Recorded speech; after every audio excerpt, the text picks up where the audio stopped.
ত্রয়োদশ জাতীয় সংসদ নির্বাচনকে সামনে রেখে 11 দলীয় ইসলামী ডানপন্থী জোটের আত্মপ্রকাশ রাজনীতিতে নতুন হিসাব যোগ করেছে। কিন্তু জোট ঘোষণার পরও সবচেয়ে গুরুত্বপূর্ণ প্রশ্নটি রয়ে গেছে অমীমাংসিত। কে পাবে কোন আসন?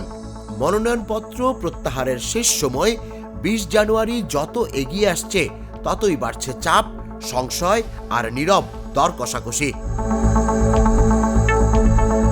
জাতীয় প্রেস ক্লাবে জামায়াত আমির ডক্টর শফিকুর রহমানের ঘোষণায় 10 দলীয় জোট দৃশ্যমান হলেও ভেতরে ভেতরে চলছে কঠিন সমীকরণ।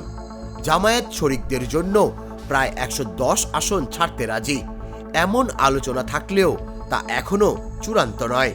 বিপরীতে 300 আসনে 600-র বেশি প্রার্থীর মনোনয়ন জমা দিয়ে রেখেছে দলগুলো, যা স্পষ্ট ইঙ্গিত দেয় শেষ পর্যন্ত কে ছাড়বে কে থাকবে তা এখনো অনিশ্চিত।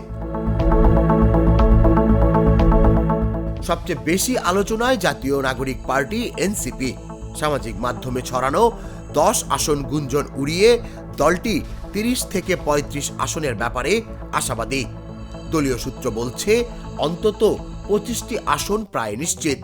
জামায়াতও এসব আসনে নিজেদের প্রার্থী সরিয়ে নিচ্ছে, যা ভেতরের সমঝোতার শক্ত ইঙ্গিত।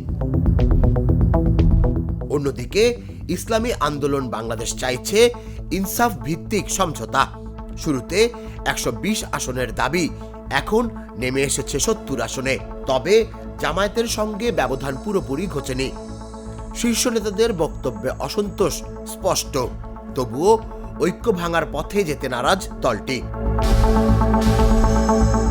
জোট নেতাদের ভাষায় সংকট নয়, আলোচনাতেই সমাধান। তবে রাজনীতিতে শেষ 48 ঘন্টায় সবচেয়ে বিপজ্জনক। এখন প্রশ্ন হলো, সমঝোতা চূড়ান্ত না হলে ঐক্যের এই জোট কি ভেতর থেকেই চ্যালেঞ্জের মুখে পড়বে? সেই উত্তর মিলবে খুব শিগগিরই। তুষার ইসলাম, জাগো নিউজ। গ্লিটারের টুইন লেমন ও অ্যান্টিব্যাকটেরিয়াল ফর্মুলা বাসনকে চকচকে জীবাণুমুক্ত করে আমাদের দেয় গ্লিটার গ্যারান্টি।